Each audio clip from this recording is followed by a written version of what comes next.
नाज़रीन इकराम, वज़न का बढ़ जाना आजकल जवान नस्ल में और ख़ास तौर पर कम उम्र लड़कियों में आम देखने को मिलता है। वज़न बढ़ने की वजह से पर्सनैलिटी ख़राब हो जाती है और अच्छे रिश्ते मिलना बेहद मुश्किल हो जाता है। अगर आप भी चंद एक दिन में अपना वज़न कम करना चाहते हैं तो रोज़ाना 313 बार इसम या मुसव्वरों की तलावत करके सौंफ पर दम कर लें और इस सौंफ को 5 घूंट पानी में रात भर कच्चे बर्तन में पड़ा रहने दें और इस पानी को सुबह नहार मुँह 14 रोज़ तक बिला नागा इस्तेमाल करें।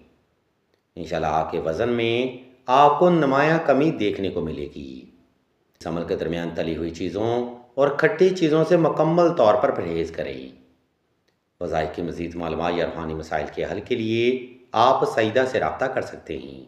हम अल्लाह के हुज़ूर दुआ करते हैं कि तमाम मुसलमानों को अपने हिफ्ज़ व ईमान में रखें और तमाम मुसलमानों के तमाम नेक और जायज़ हजात को सदका मोहम्मद व आले मोहम्मद की निस्बत से जल्द पूरा फरमाएँ।